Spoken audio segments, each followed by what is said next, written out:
Rafael Salvador, del Hospital Clínic de Barcelona, que nos hablará un poco sobre el intervencionismo a nivel renal. Rafa, cuando quieras. Hola, buenos días. Gracias, Ángeles, por invitarme al curso y a poder dar esta charla. Os hablaré de lo que es la biopsia renal y luego la nefrostomía. Lo dividiremos un poco en dos partes, evidentemente. La biopsia renal por un lado y la nefrostomía por otro. Pinchamos en los dos el riñón, pero hay algunas consideraciones, indicaciones diferentes, evidentemente, entre una y otra. Permitidme un momentito que me prepare la pantalla, que si no, no la veo entera. Ahora. Bien. Pues creo que he ido a la última.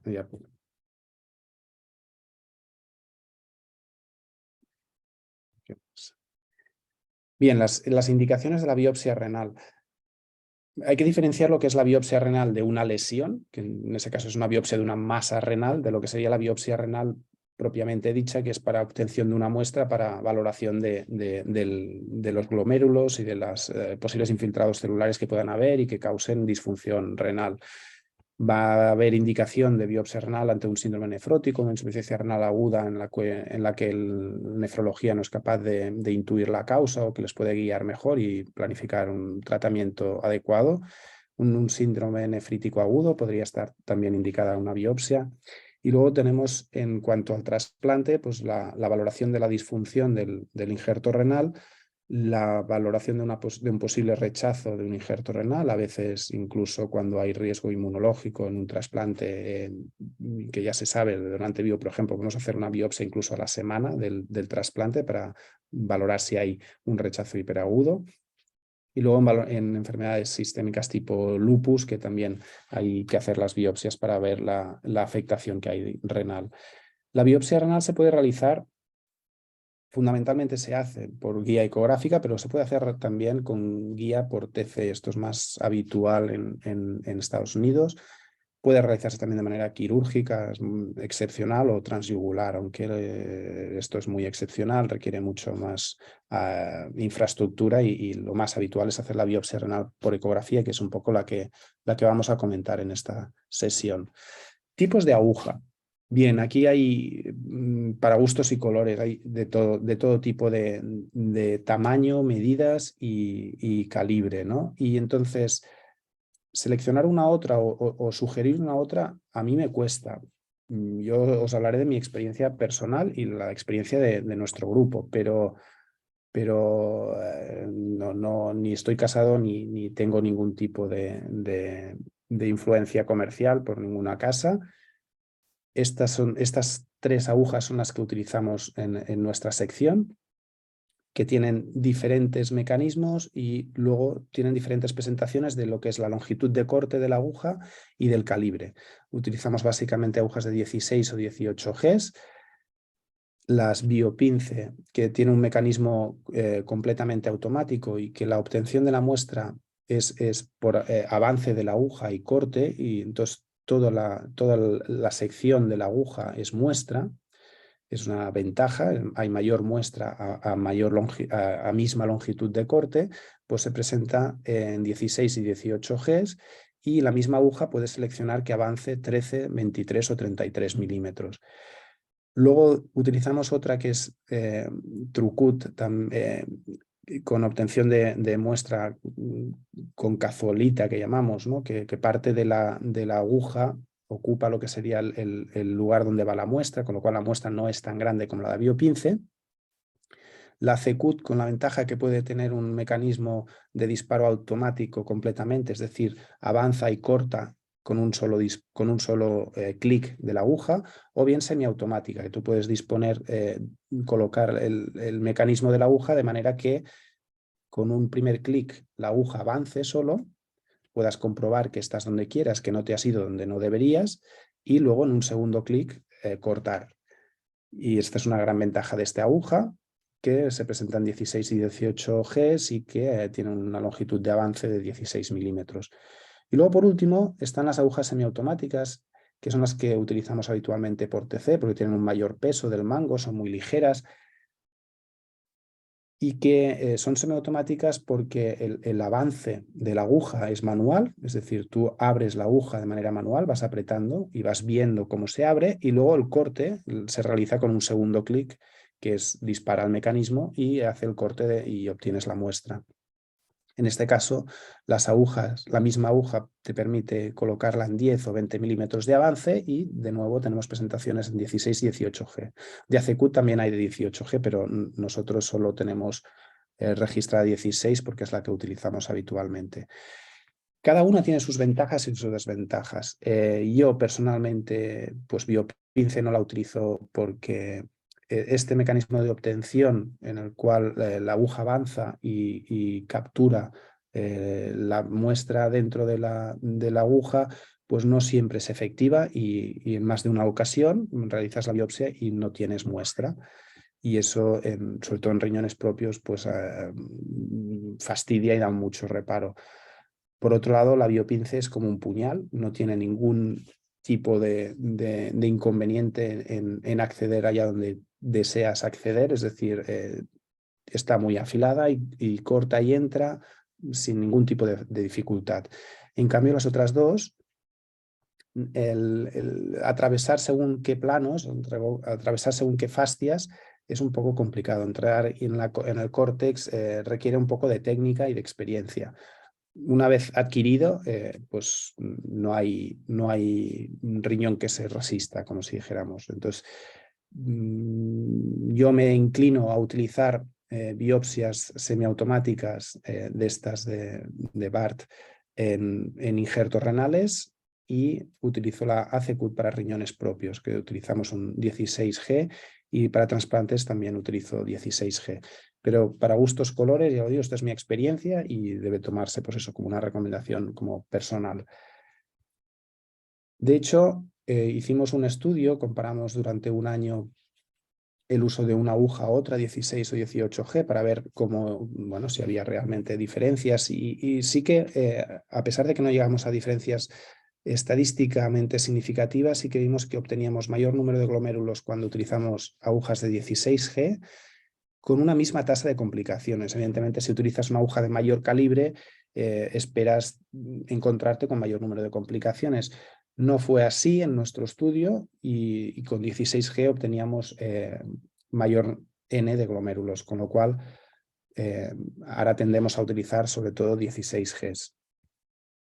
De hecho, hay estudios que comparan 14G con 16G, porque puestos a aumentar el calibre, porque quedarnos en 16 y no irnos para 14, y sin embargo, estos estudios lo que muestran es que se obtiene un número similar de glomérulos, complicaciones mayores tampoco no hay diferencias significativas, pero sí que se observan mayor número de hematomas perirrenales a la hora posbiopsia con agujas de 14G, y eso pues siempre da como más reparo, más respeto, y hemos dicho que el riñón pues sangra y a veces de manera traicionera, no te lo esperas, y pues siempre es mejor, si tenemos un buen rendimiento con 16G, quedarnos con 16G, con lo cual mi recomendación sería utilizar agujas de 16G.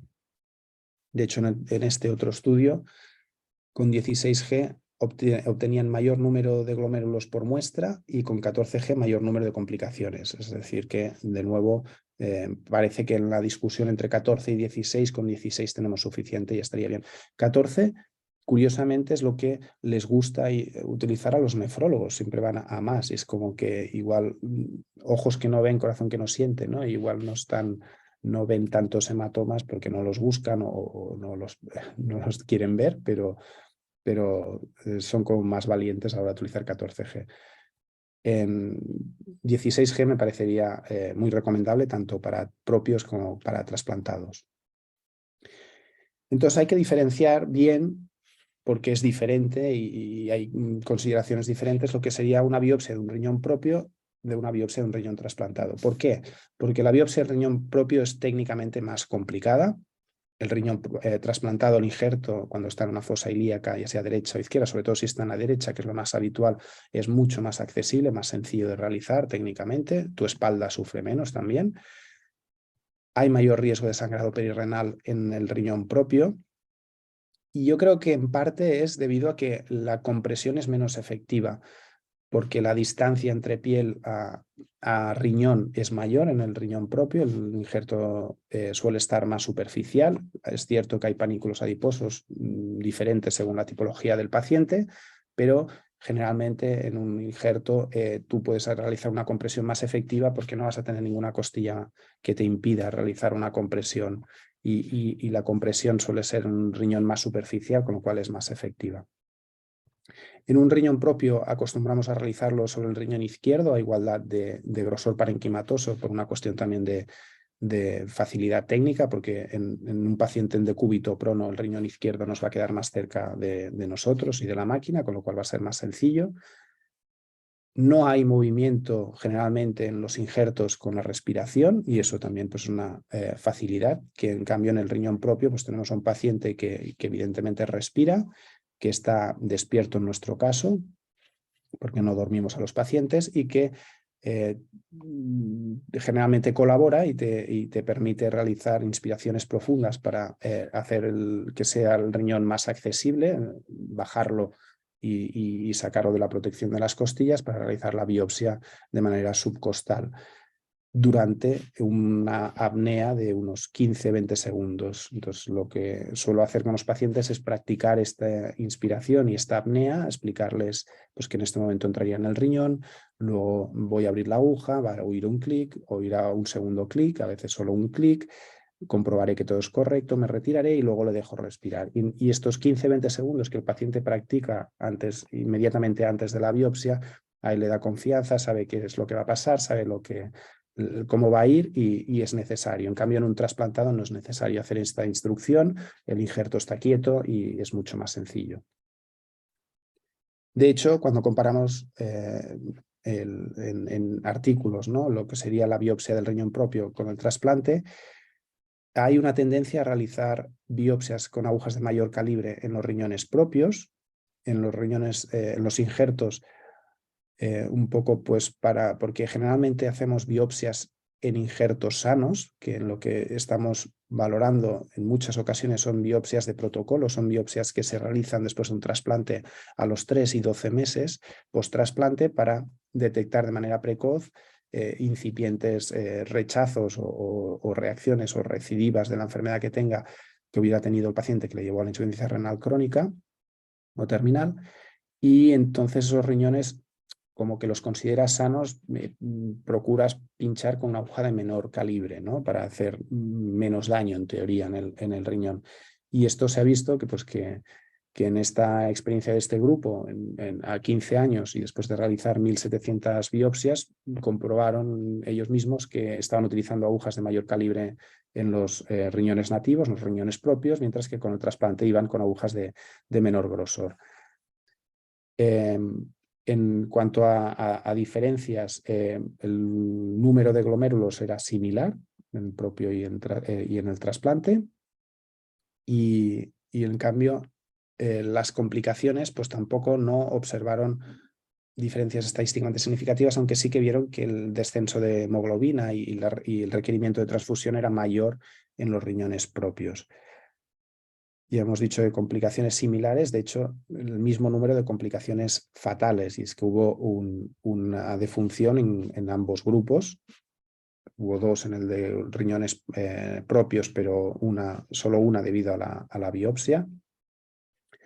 Y es que no debemos olvidar que, además del sangrado, ¿no?, al final lo que queremos evitar es, evidentemente, la complicación más fatal, y que puede suceder, ¿no?, porque un sangrado, pues si no lo controlas bien, pues puede llevar en pacientes delicados pues a la defunción. Bueno, hay que tener respeto para hacer la biopsia, no es un procedimiento intervencionista sin más y para hacer de manera alegre, pero con las precauciones debidas, teniendo en consideración la coagulación y el estado del paciente, bueno, esto habitualmente no sucede, afortunadamente.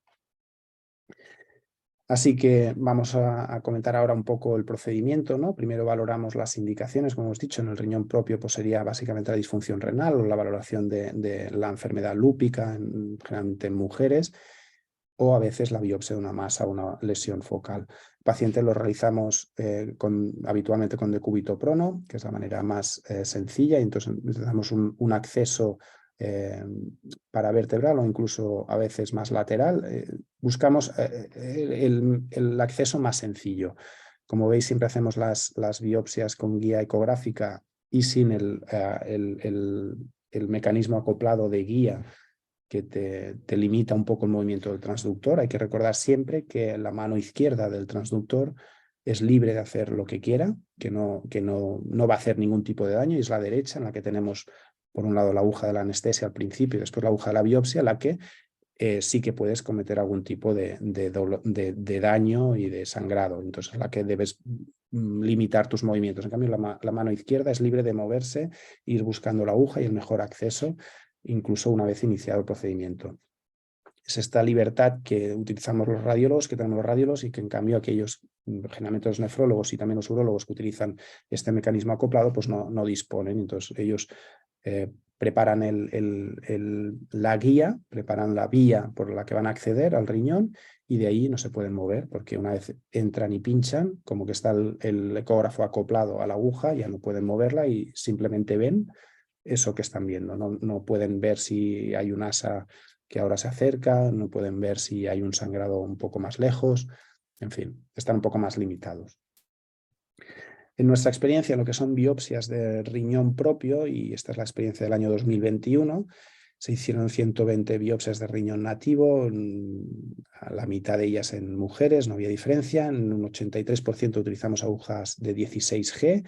Habitualmente hacemos 2 únicos pases. En algunas ocasiones, si la muestra no es la adecuada, hacemos un tercer pase, y es que siempre valoramos la muestra, tanto en riñón propio como en riñón trasplantado, con una lupa que tenemos en la misma sala del ecógrafo, y con esa lupa hacemos un control de calidad para ver que existen glomérulos que se pueden identificar. En nuestra experiencia, pues se obtenían aproximadamente 15 glomérulos en muestras obtenidas con agujas de 16G, menos glomérulos en muestras de 18G. Aproximadamente 4 de cada 5 tienen una muestra representativa, y en 1 de cada 5 la muestra es parcialmente representativa de lo que puede ser la enfermedad. 2 muestras se consideraron insuficientes, en 5 no fueron capaces de realizar diagnóstico a pesar de tener suficiente muestra. 32 fueron por nefropatía lúpica, 18 por nefropatía IgA. Y sangrados, observamos que en 1 de cada 5 había sangrado perirenal. Esto es sangrado que observamos nosotros mismos al realizar la biopsia. Ya ves el riñón propio, empieza a sangrar inmediatamente post biopsia, a veces es tras el primer pase. Rápidamente realizas el segundo y intentas hacer la compresión más efectiva que puedas. Lo que sí que observamos, y es curioso, es que el sangrado perirenal es más frecuente en mujeres jóvenes y delgadas, con un IMC bajo. Y esto es curioso, no es lo que esperaríamos, pero es lo que nos ha salido con los números. En una ocasión, en este año 2021, fue necesaria la embolización. En 2 ocasiones utilizamos trombina, y 2 pacientes requirieron de transfusión postbiopsia. Esto es la experiencia que tuvimos en el año 2021. Ahora ya nos movemos un poco a lo que es el riñón trasplantado, el injerto renal, y aquí las indicaciones, como hemos dicho, son diferentes. Ya no solo son por disfunción, sino que la gran mayoría las realizamos por protocolo. Todo paciente trasplantado, a los 3-6 meses se realiza una primera biopsia, a los 12 meses otra, si el paciente está de acuerdo, y entra dentro de lo que es la biopsia por protocolo para diagnosticar rechazos de manera precoz y poder tratarlos de manera más adecuada y tener mayor supervivencia del injerto. Para la valoración de la adecuación de la calidad de las biopsias de injerto renal se utiliza lo que son los criterios de adecuación de Banff, que consideran una biopsia marginal cuando se obtienen a partir de 7 glomérulos y una única arteria, y es adecuada si se obtienen más de 10 glomérulos y más de 2 o más arterias, o 10 o más glomérulos. Poco lo que os comentábamos, hacemos este control de calidad, y esta sería una imagen obtenida con la lupa en lo que sería la muestra dispuesta sobre una gasa que siempre ha de estar humedecida, porque no se debe secar esta muestra, y entonces ahí lo que buscamos son estas bolas que son los glomérulos, y que nos indican que tenemos que hemos biopsiado zona cortical con glomérulos y que probablemente el patólogo sea capaz luego de hacer diagnóstico a partir de allí. Entonces, en nuestra experiencia, pues lo que vimos es que utilizando las agujas de 16G, las muestras eran adecuadas en un 92% de las ocasiones, mientras que utilizando 18G, la muestra es marginal en un porcentaje del 40%, que no sería lo adecuado, ¿no? Cuanto más número de glomérulos, evidentemente el patólogo más contento, el nefrólogo más contento. Y si tenemos una tasa de complicaciones similar, pues es recomendable ir por agujas de 16G. A veces bueno, en ocasiones, ¿no?, son como muy llamativas las biopsias, son muy eficaces y hemos llegado a obtener hasta 64 glomérulos de una única biopsia. Esto es una cosa un poco excepcional, pero si se realizan bien las punciones podemos obtener un gran conteo de glomérulos. Entonces, la valoración, bueno, el procedimiento en sí de la biopsia, y aquí hablaremos de las dos. Hay que en el riñón propio seleccionar el riñón que vamos a biopsiar, sea el derecho o lo más habitual que sea el izquierdo. Hay igualdad de condiciones, intentando evitar tener que atravesar lesiones quísticas, porque el quiste a veces contiene cierta orina y la orina es dolorosa cuando está fuera del riñón. Valoramos el grosor parenquimatoso que nos permita que la aguja avance y que todo el avance de la aguja sea dentro del parénquima y preferiblemente dentro del córtex, dentro del parénquima. Evitar atravesar colecciones o líquido perirrenal, esto sobre todo en injertos renales que a veces tienen pues seromas de la misma incisión o cuando es post-trasplante inmediato, pues a veces hay hematomas perirrenales. Intentamos evitarlos porque un sangrado a ese hematoma pues es más difícil de controlar. Valoramos la coagulación, que sea correcta. El paciente ha de tener ya el consentimiento informado realizado por el médico que indica la biopsia. Nosotros repasaremos con él pues, las posibles complicaciones, las ha de conocer. Y luego repasamos con el paciente siempre el procedimiento para que, porque los pacientes, sobre todo cuando es la primera vez que se biopsian, un paciente que ya está trasplantado y que ha recibido varias biopsias ya sabe de qué va, pero aún así agradecen y disminuye mucho su estrés poder repasar con él cómo va a ir el procedimiento, qué es lo que va a notar, qué vamos a hacer nosotros, qué ruidos va a oír y qué significa cada cosa. Hay pacientes que no quieren oír ni ver nada, sobre todo no ver la aguja. Yo cuando ven la aguja y se espantan les comento que tranquilos, que el mango de la aguja se queda fuera, entonces eso les relaja un poco, ríen, a veces no. Y luego lo que hacemos pues es realizar el procedimiento tal cual les explicamos. Al paciente en un riñón propio lo colocamos en decúbito prono y utilizamos un cojín que lo situamos debajo de la barriga, no tanto como parecería como para acercar el riñón a la pared posterior y tenerlo más accesible, sino porque en muchas ocasiones cuando vamos a biopsiar el riñón y sobre todo la aguja pues le cuesta introducirse dentro del riñón, haciendo la presión lo que hacemos muchas veces es llevarnos el riñón anterior y se nos va muy anterior. Cuando colocamos el cojín debajo de la barriga, pues ya tenemos esta presión en la pared anterior de la barriga y el riñón no se desplaza tanto y acaba entrando mejor la aguja. O sea que es muy recomendable situar un cojín por debajo de la barriga del paciente. El paciente trasplantado lo vamos a realizar en decúbito supino. Habitualmente no hay mucho que hacer ni valorar en los pacientes que vamos a biopsiar de un injerto renal. Hay ocasiones que hay pacientes pues, obesos que tienen cierto faldón de la barriga y es necesario pues fijar esta grasa o este faldón abdominal hacia un lado con esparadrapo, pues para que no nos venga encima de la aguja y poder tener también un acceso más sencillo. Pero generalmente no es necesario hacer mucha preparación en cuanto al paciente, simplemente está en decúbito supino, relajado, las manos arriba, explicarle que no las puede bajar y demás. Explicamos el procedimiento y procedemos a hacer la asepsia del lugar de punción. Nos lavamos nosotros y luego, después del procedimiento, muy importante realizar hemostasia inmediata con la sonda. Y ahora lo comentaremos con un caso práctico, ya veréis.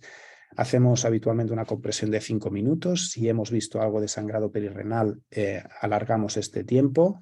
Si vemos que hay un hematoma y que este hematoma La compresión la hacemos inicialmente con el transductor, pero luego pasamos a hacer una compresión manual sin transductor, pero hacemos una comprobación por imagen a los 5 minutos. Si vemos que el hematoma no se ha autolimitado y que ha aumentado de grosor, pues hacemos mayor compresión hasta intentar conseguir esa estabilización de lo que es el tamaño del hematoma perirenal que veamos. No es lo habitual ver el hematoma perirenal, pero siempre hacemos un mínimo de compresión de 5 minutos. Pacientes están en reposo 6 horas. Incluso les decimos que si tienen que orinar, pues lo hagan con un porrón los hombres y con cuña las mujeres, que no se movilicen en las primeras 6 horas. En los riñones propios siempre hay un ingreso de 24 horas, que es lo estándar, y en algunas ocasiones, pues como hemos comentado antes del inicio de la charla, hacemos un procedimiento ambulatorio en el cual el paciente va a pasar la noche en casa, pero esto es en pacientes seleccionados de injertos renales, habitualmente delgados, en los que además del procedimiento ha ido sin incidencias y que por la tarde puede irse para su casa. Luego, en los riñones propios, lo que le comentamos al paciente, sobre todo si ha habido algo de sangrado perirenal, es que nos interesa que él esté en decúbito supino.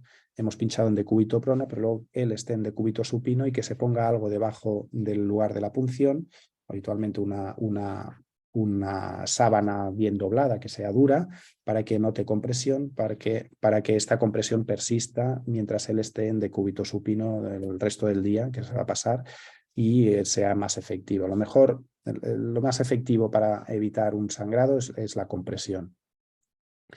Cosas a considerar postprocedimiento es que la muestra habitualmente la subimos en fresco y hay que subirla inmediatamente. El proceso de la muestra, como Globan formula, de ser rápido.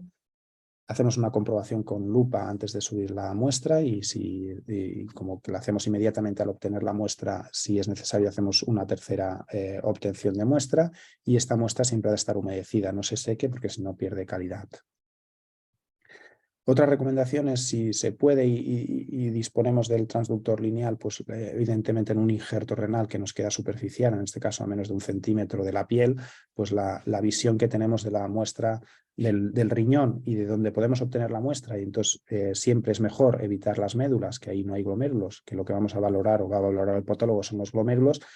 La obtención ha de ser sobre todo cortical, y entonces vamos a ir a buscar áreas corticales, evitar las médulas, evitar cualquier tipo de quiste, y esto con un transductor lineal de alta frecuencia o incluso con los convex que tenemos ahora, que son multifrecuencias y que pueden trabajar con frecuencias muy altas. La verdad es que en los injertos vemos siempre esta diferenciación córtico-medular y nos es muy útil para evitar las médulas y tener una muestra más adecuada. Este es un caso que quería mostraros reciente,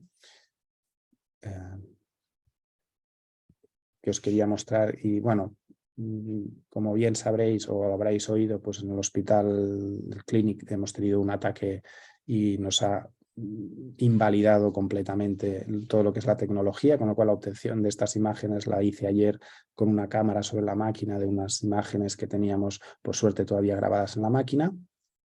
Esta sería un injerto renal en el cual hacemos la biopsia. Como podéis ver, la aguja, en este caso la hemos introducido hasta aquí, está abierta desde aquí, que era la punta de la aguja, ha progresado la aguja con su cazoleta, esta es la punta de la aguja, y aquí vamos a tener toda la muestra.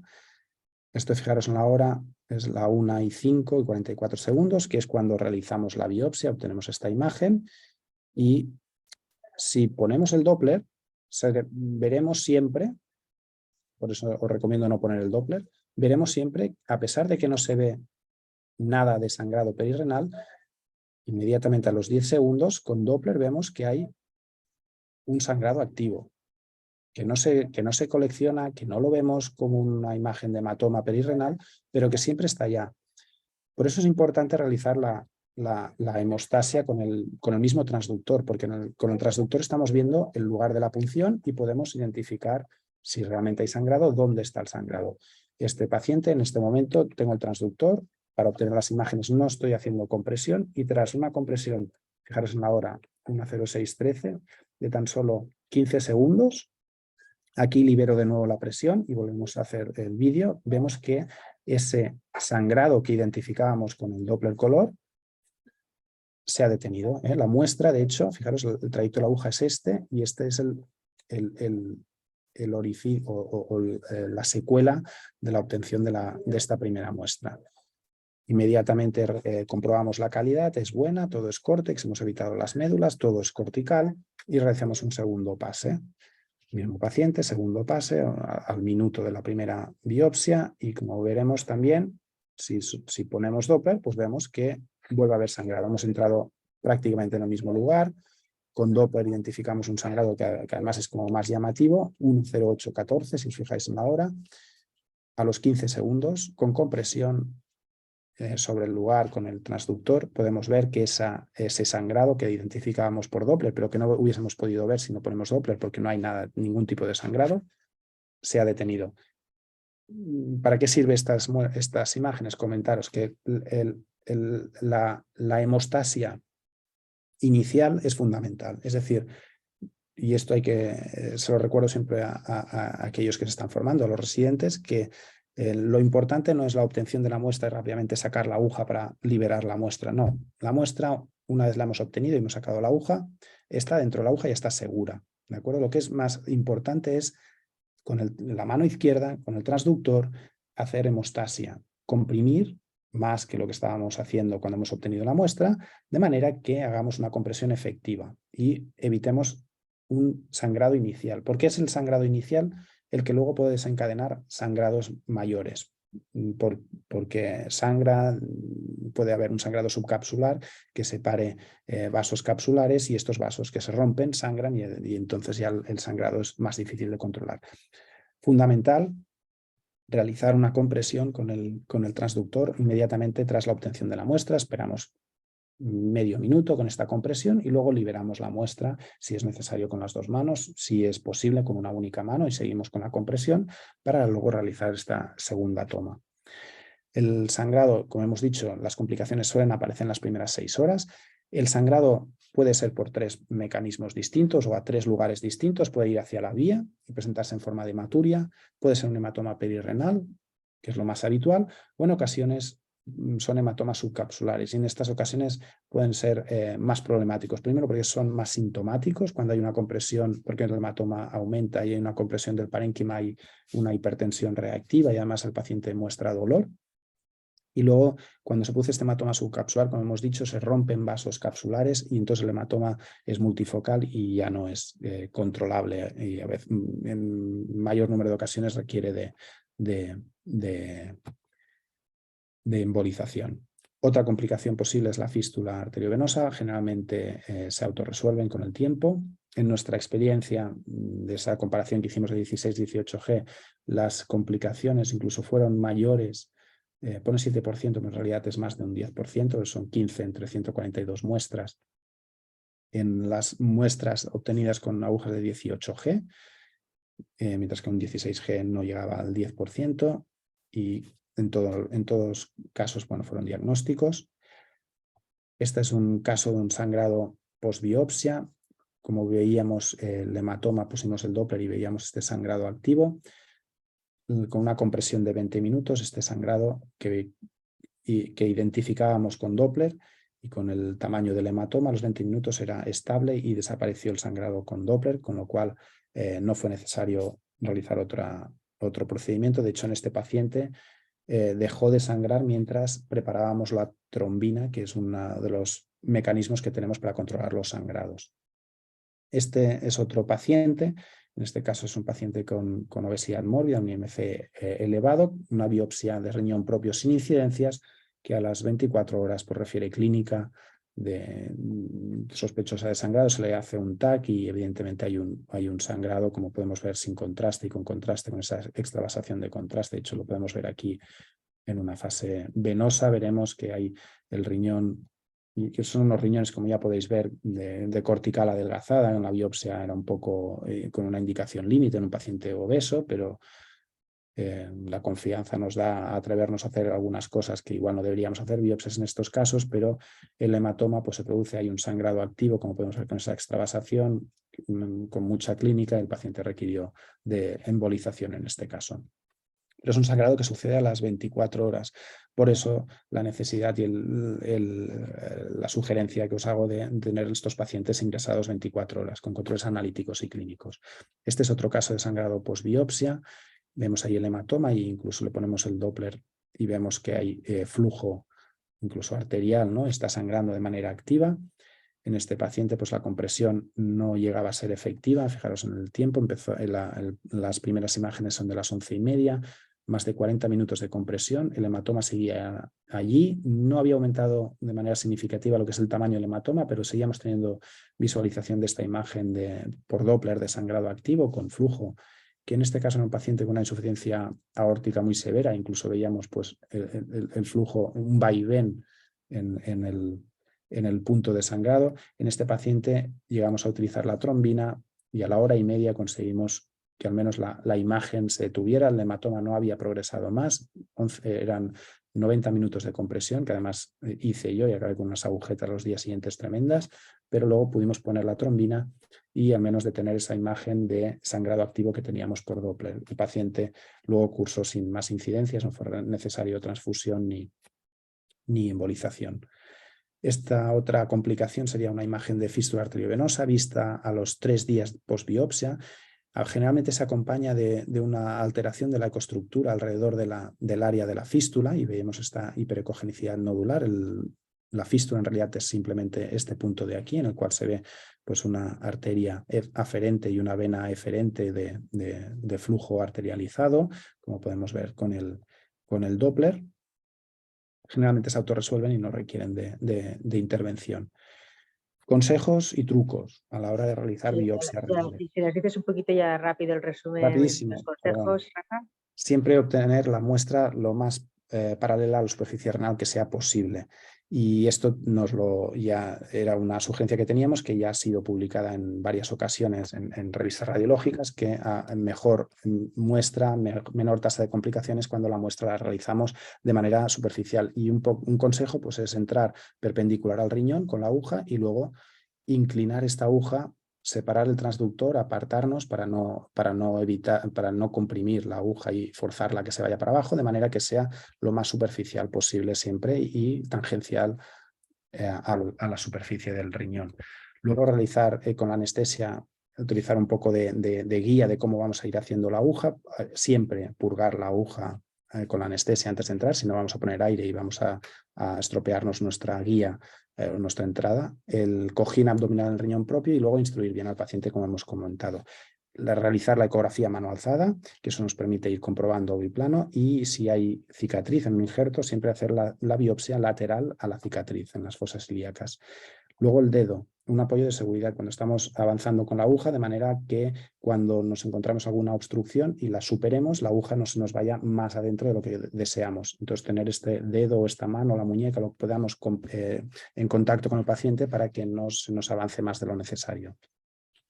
En cuanto a lo que serían biopsias de masa renal, y ya no es biopsia renal, ¿cuándo se realizan? Pues para caracterizar una masa renal pequeña, si deseamos hacer vigilancia activa para asegurarnos de que no es un carcinoma celular renal de células claras y que el pronóstico sea bueno, para descartar un linfoma en ocasiones y luego previo a las técnicas ablativas. También se plantea hacer antes de la vigilancia activa. En estos casos sí que el material puede subirse en formol, porque no vamos a valorar la histología y se puede realizar en posterior.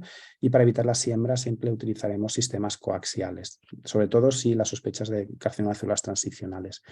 Bueno, en nuestra experiencia, pues hay una curva de aprendizaje y a mayor aprendizaje, pues más tasa de éxito en cuanto a muestra diagnóstica vas a tener. Eso en todas partes. 2 minutos para nefrostomías porque las indicaciones pues son diferentes, y es que vamos a hacer una nefrostomía cuando sea necesario hacer un drenaje urinario, cuando tengamos una obstrucción urinaria supravesical, en caso de neoplasias, piedras. A veces para el manejo de fístulas urinarias hay que drenar esa fuga, entonces sacamos la orina por el riñón y entonces lo que hacemos es la nefrostomía y luego hay otras indicaciones. Lo habitual es hacer una guía ecográfica y un control con fluoroscopia. Pueden hacerse en ocasiones con control y utilizar, si no tenemos fluoroscopia, utilizar contraste, administrarlo a través de los catéteres para ver si el contraste ecográfico fluye dentro de la vía y comprobar de esta manera que estamos dentro. Yo creo que no es necesario, en muchas ocasiones lo podemos hacer sin esa comprobación. Aquí quería repasar un poco el procedimiento. Habitualmente utilizamos la técnica Seldinger. Se puede hacer de manera directa con un drenaje, colocar el drenaje directo cuando la dilatación es muy alta, cuando no hay tanta dilatación. Utilizamos esta técnica de Seldinger, por la cual utilizamos la aguja primero, luego introducimos la guía por dentro de la aguja, retiramos la aguja y luego procedemos a pasar el catéter por encima de la guía. Lo que es el procedimiento lo repasaríamos valorando la indicación de viabilidad, que la coagulación sea correcta, marcamos, preparamos el material, al paciente, al médico y realizamos el procedimiento. Y ahora un poco esto eran imágenes para repasarlo, puesto que si tenemos que realizarlo, pues tener el cómo hacerlo, ¿no? Y no entraré mucho en hacerlo, pero sí que es importante que en muchas ocasiones utilizamos catéteres que son hidrofílicos y es necesario humedecerlos, buscar el acceso que sea directo a través de la médula hacia el cáliz. De esta manera evitaremos sobre todo los vasos interlobares, menos riesgo de sangrado. Y es muy importante planificar bien, intentar evitar el polo superior para no acceder a través de la pleura y condicionar neumotórax. Y básicamente, pues este es el procedimiento: marcar en la piel, preparar todo el material, limpiar bien al paciente, limpiarse los médicos, entallarlo y realizar el procedimiento con una aguja. Habitualmente es necesario que 2 médicos se laven, estén lavados, porque uno maneja el ecógrafo y la aguja, pero necesita de otro de otro médico lavado para ir manipulando lo que es el material y la guía. Sobre todo se coloca la aguja, luego se prepara el catéter, anestesia primero, luego antes de iniciar abrimos el punto de acceso con un bisturí. Este es el momento que es necesario introducir todo lo que es la punta del bisturí para que luego no tengamos problemas a la hora de acceder con el catéter de nefrostomía. Perdona, Rafa, si quieres Sí, Rafa, perdona, si quieres que sí, hagamos otro día una sesión específica de nefrostomías, en porque veo realidad que lo estás haciendo muy rápido sí, y me igual queda un merece la minuto pena. solo. Dime. Como lo veáis, porque en realidad en nefrostomías hay poco más a comentar. Sí, vale, vale, como Es quieras. comprobar con una jeringa que obtenemos muestra y luego pues pasar el catéter. Es importante colocar el catéter bien, humedecerlo y luego introducirlo. Y un poco quisiera llegar a lo que son los consejos y trucos. Complicaciones tendríamos, bueno, sangrados, el neumotórax puede ser, sobre todo si accedemos por el polo superior, dolor y muerte también es posible. Y entonces un poco consejos, pues dilatar lo que es el acceso una vez tenemos la aguja introducida y con la guía, antes de retirar la aguja, dilatar, moverlo un poco como harían los nefrólogos los urólogos introduciendo dilatadores, hacerlo de esta manera para que luego el catéter pase de manera más sencilla hasta dentro de la vía. Y yo creo que esto es un poco lo que quería comentar. Igual me he excedido con la biopsia renal, lo siento. Si hay tiempo para preguntas. No, gracias, Rafa. Ha sido muy, muy interesante, muy claro y muy didáctico. La verdad está fenomenal. Creo que todos hemos aprendido mucho. Hay varias preguntas en el chat. Vamos, si te parece, las contestamos bastante rapidito, así De acuerdo. directamente al grano y acabamos en hora. Nos pregunta el doctor Salvador, en las guardias, ¿qué indicaciones claras hay de urgencia? ¿Qué es lo que no se puede esperar de una nefrostomía? ¿Qué nefrostomías no se pueden esperar al día siguiente? Bueno, una hidronefrosis en un paciente séptico, eso hay que drenarlo, es riesgo vital. Es decir, un paciente que está con una dilatación de la vía urinaria, ya sea por causa litiásica, tumoral y además está séptico, si la sepsis viene de esa infección de esa orina hay que drenarla, o sea el urólogo por abajo o nosotros por nefrostomía, es indicación, no puede demorarse, esa es seguro. Luego otras ya de manejo que no hay riesgo vital, pues igual se pueden demorar al día siguiente, pero una dilatación en un paciente séptico, incluso un cólico nefrítico en un paciente joven, sano, que tiene una piedra, tiene una dilatación, que el urólogo no es capaz de subir un catéter, ese paciente hay que derivarlo, hay que poner una nefrostomía sí o sí, porque igual no llega al día siguiente, a pesar de que no lo parezca. Una sepsis en una hidronefrosis puede ser mortal. Más preguntas. Si la nefrostomía es mejor por técnicas Seldinger o punción directa, un poco lo has comentado antes. Si hay suficiente dilatación, no es necesario hacer Seldinger.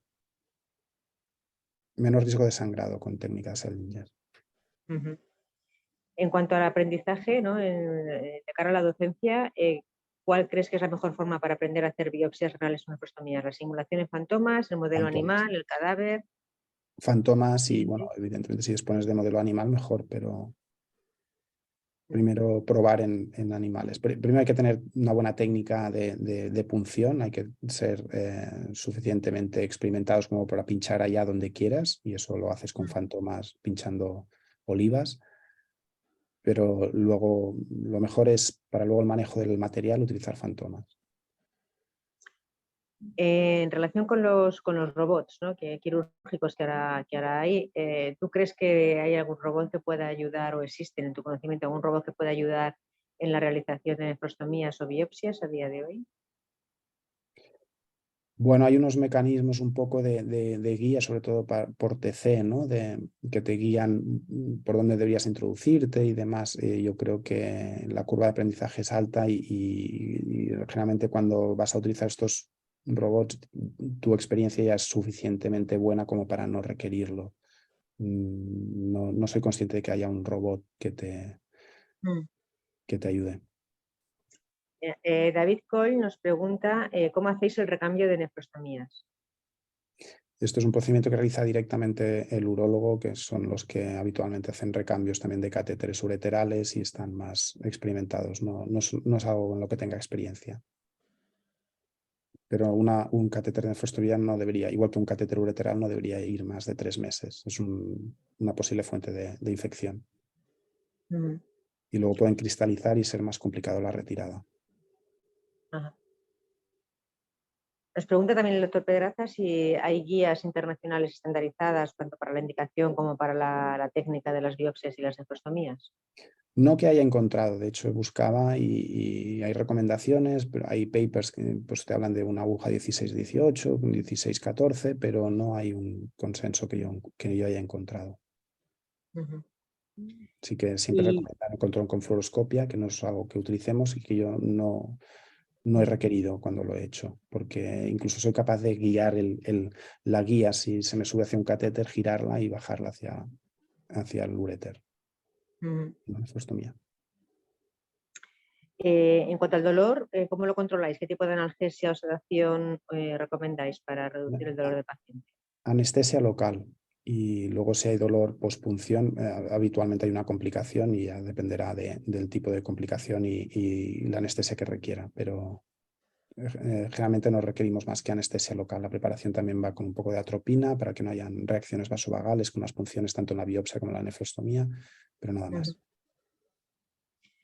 Y para finalizar, ¿cuáles son los retos de futuro para la biopsia renal y las nefrostomías? ¿En qué crees que podemos mejorar? Yo creo que hay que intentar identificar pacientes que puedan tener un riesgo aumentado de sangrado. En este caso, por ejemplo, nosotros nos sorprendimos de ver, bueno, nos sorprendimos no mucho, porque ya nos pasaba, ya veíamos que eran pacientes jóvenes mujeres las que habitualmente no sangraban. Y entonces en estos pacientes, pues igual hay que se les puede dar desmopresina y estar un poco más, hacer una compresión mayor, ¿no? A pesar de que no veas complicaciones en estos pacientes, porque para evitar luego las complicaciones, el sangrado.